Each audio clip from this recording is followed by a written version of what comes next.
Nighttime sharpens, heightens each sensation. Darkness stirs and wakes imagination. Silently the senses abandon their defenses. Let's discuss the music of the night.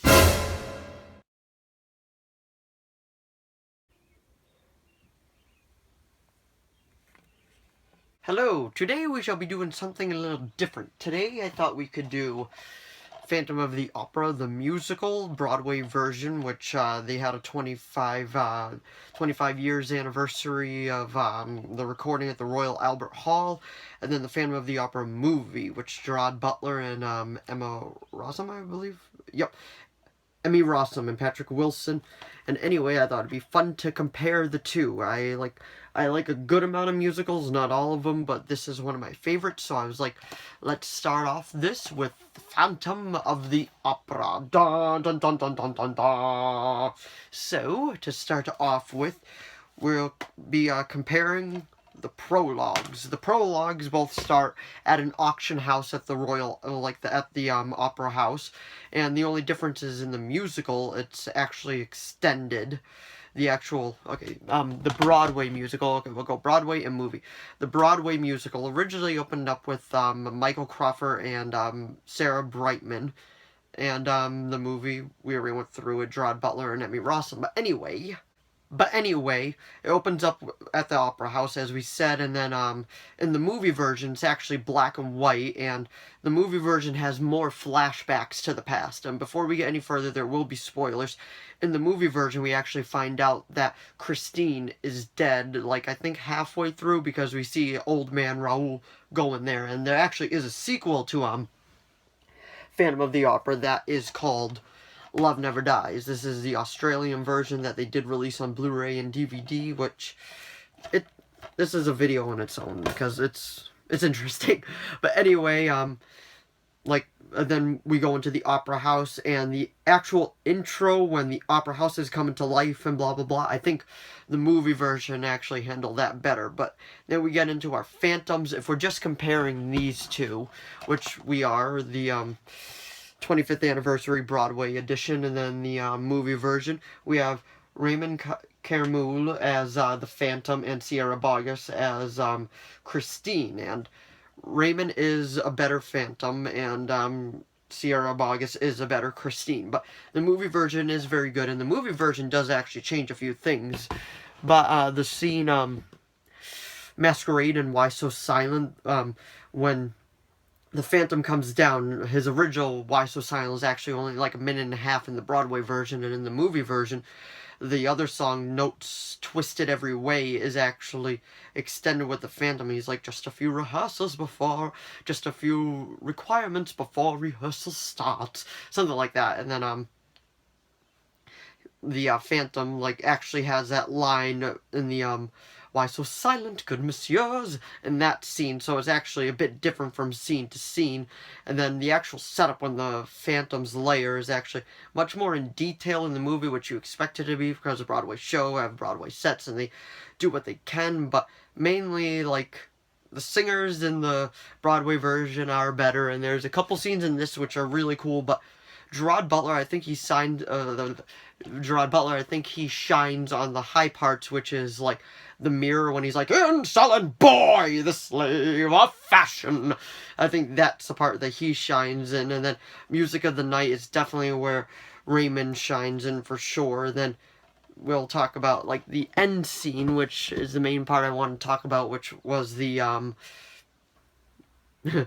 the scene, the Phantom's lair, or final lair, or finale, whatever you would like to call it, down once more, which is immediately after the point of no return. And at this point, the Phantom has gone to crazy lengths just to get Christine, and he became a bit more crazy as the story progressed, because at first he was just in love with her, but then it just kept going and going and going, and then she started choosing Raoul, and he did not like that, and he started going crazy. So finally, he had enough, and like, at the point of no return, she rips off the mask. The audience can see his disfigured face, his normal hair.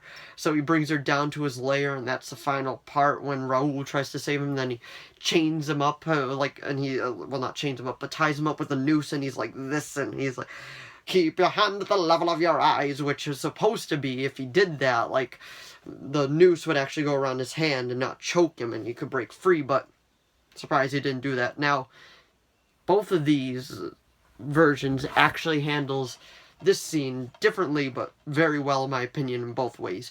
This one, it's much more believable that Raul is actually choking to death, because the Phantom, every time he pulls it, you see Raul like, but in this version, like, there's not much he can do, it's just kind of hanging, so he kind of is just like, and then if you watch the other version where Raul is just like, it's actually kind of funny. It's like a bootleg on YouTube. He's just sitting there. I think it was the John Owen Jones Phantom. I'm not sure though.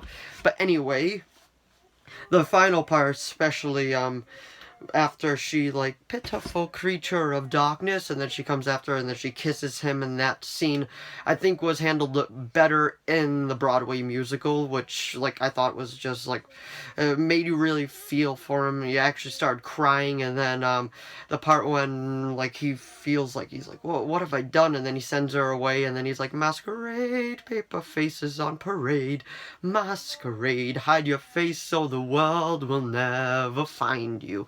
And then that was a scene where she comes over, gives him back the ring that, yeah, I fixed the camera, it was better, but gives him back the ring, and he's like, Christine, I love you. I know that was rough, sorry. But that is handled so much better by Ramen. Like, he just has such a strong voice for the Phantom in that scene when he just says he loves her. And then the other version, Gerard Butler, great actor, I like him a lot, especially his action movies, but he could not hold that note that well. And then the final scene, he's like, it's over now! And then he breaks everything, and then he disappears.